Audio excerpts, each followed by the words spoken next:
If you don't believe in ghosts, if you don't mind dummies, if you think nothing scares you, then think again. Really hard. Alright, folks. We're here to actually talk about, oh, hello, Goosebumps fans. Halloween occasion.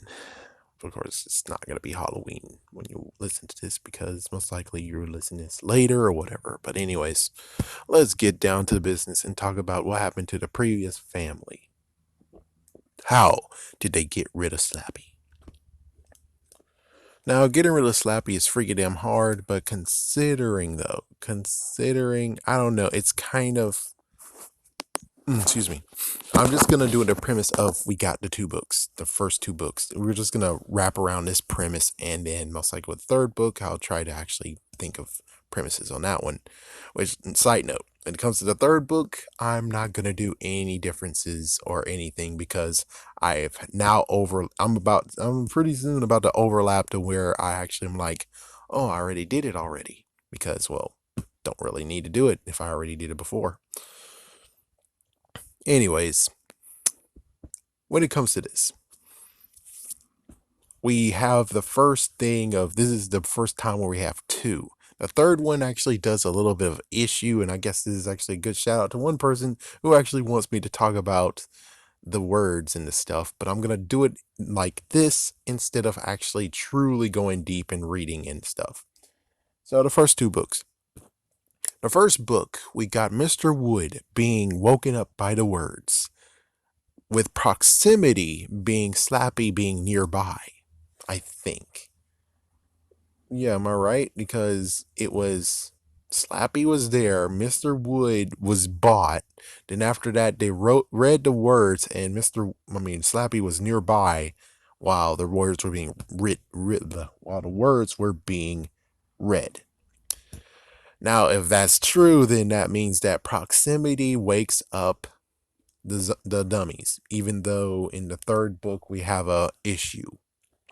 Third book we have a serious issue.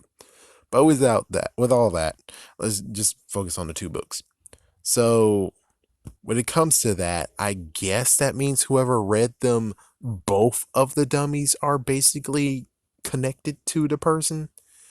Even though you're connected to them, one sister had one, another sister had another.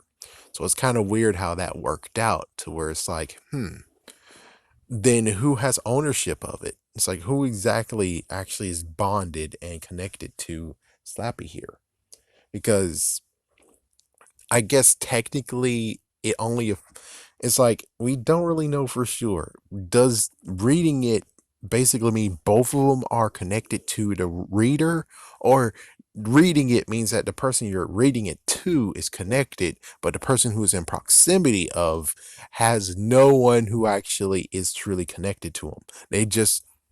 It was just a side effect. It's that almost everyone gets affected by it, but not connected. If that's true, then Slappy's able to be easily dissed and thrown away because he's not connected to anyone. He's not connected to it at all. Given we do have this comic book, but the comic book is the only one that actually was like, oh yeah, Mr. Wood is Slappy. He just jumped from one body to another. And it's like, yeah, but that's a comic book and it doesn't count, I think. It's like, I think it doesn't count right now. So let's just put a pin in that and throw the comic away because it doesn't really matter. So the only question is, how did they get rid of it? And book wise, I'm like, whoa. I thought they actually went to the secondhand store and gave it to him. Or hold on, yeah, because Mr. Wood was, oh fuck. Oh shit.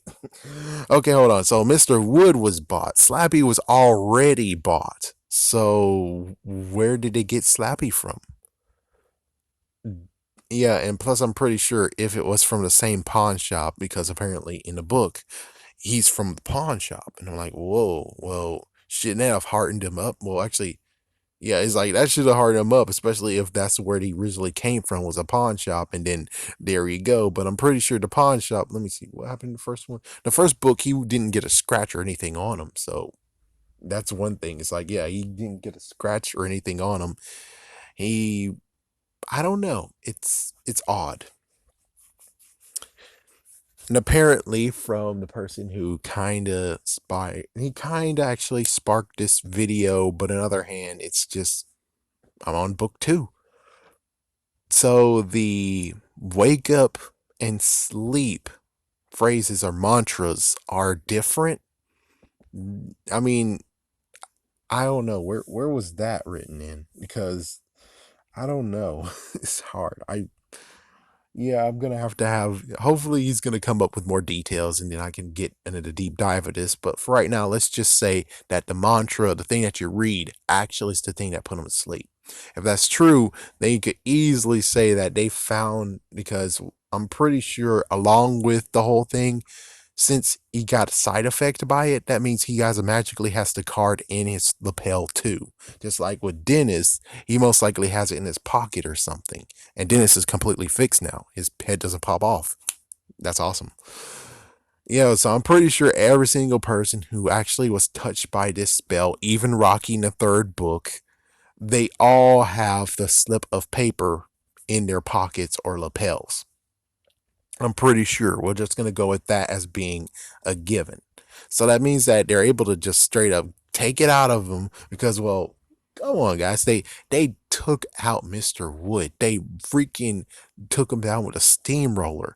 The weirdest part has to be the fact that Slappy was so freaking damn scared of Mr. Wood. Didn't see the video, but I'm pretty sure Slappy was so freaking damn scared, just like Dennis was so freaking damn scared until he stepped up and he saw something horrible. Like, for instance, Slappy was going to be on a rampage. So if he's on a rampage and he's going to make everyone slaves, then Dennis had no choice but to step up and say, oh, hell no. And he took him out with courage. While Slappy, on the other hand, waited for one person to get knocked the fuck out. And he's like, yes, now I'm the head here. I'm now calling all of you my slaves now because the other person's dead. And it's like, well, it would have been funny if the person's like, I'm not dead. Dun, dun, dun. I'm sorry. I'm sorry. I'm sorry. I'm sorry. I'll be your slave. I'll be your slave. It's like, yeah, I'm pretty sure Slappy would have folded very, very quickly. Yeah, because Mr. Wood makes him quake in his boots. Snappy makes him quake in his boots. So it's like, holy frick. So when it comes to the totem pole, Slappy's in third place because he's freaking scared, man. Well, technically, when it comes to Mr. Wood, he actually overcame his fear, though. With, of course, I know I'm jumping, but he eventually got over his fear of Mr. Wood when it comes to having him in a dream, which it wasn't really a dream. Well, it's a premonition more than a dream. So, with all that said, then that means that, shoot, he should have. It's like Slappy should be freaking damn scared too. Steamroller's still outside. They can still roll over your ass too, man. It's like he should have been like, "Oh, frick, gotta go." No, not you're my slave. He's gone, slave. It's like gotta go. He should have just been like, gotta go, because dude, Mr. Wood just got killed. You can get killed the same way too. It's not like that steamroller's not outside still. So it's like, yeah. So we have two scenarios here. Scenario one, they put him to sleep, and as soon as they put him to sleep, they threw him to a pawn shop and got like what, $5 from him. Number two, they threaten Slappy, and Slappy's like, oh, hell no. I'm not going to die by a steamroller. It's like, I'll do whatever you want. I'll do whatever you want. And Slappy, and they basically just said, okay, tell us how to put you to sleep. Okay, you do this. It's like, okay. And so basically, it just equals to the point of where they threatened him, and it's like, yeah, you want to go down with freaking Mr. Wood over there? The steamroller's still outside the freaking house. We can steamroll you. Actually, no, sorry, they didn't. They didn't operate the steamroller. Steamroller actually went by itself. Oh, damn it. Yeah, but it's not like, oh, the steamroller's too fast. It's too fast to catch up to. It's like, no, they could actually grab Slappy. They both grab Slappy and run for it. And as soon as they see the steamroller, they just throw him there too. And it's like, no, wait, no, ah. It's like, yeah. So it's like the steamroller, even though it's a little bit far away, they can easily run and grab Slappy and throw him under there too. It's like even Lily D can tell you, yeah. He's like, yeah, about that, Slappy. Yeah, about that. So I'm pretty sure that in the end, because Slappy just got his footing for the first time. This is his footing. This is not his first outing. It is just his footing of where it's like, okay, since I'm my own man now, I can do whatever I want because the other guy, oh good lord. So it's like, so yeah, Slappy's a freaking coward. Come on. We're just gonna go with that. Slappy's a freaking coward. He got threatened, or just the fact that they were able to overpower him because they already took out one. You're telling me that they're going to be scared and not take out the other one? No, freak. No, no, no. They took him out. They took him out and then threw him in the pawn shop, and that's how we got to the second book. I'm pretty sure that's how it ended up. Of course, the one that I have that's still kind of lost, but I can get it someday. It's like someday if I can actually get a good freaking damn laptop, which I still got.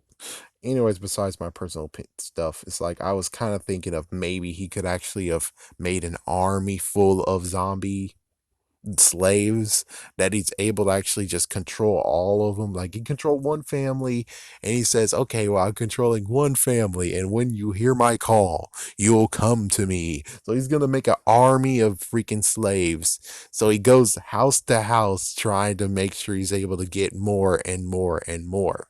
But he's only able to ever do the first family.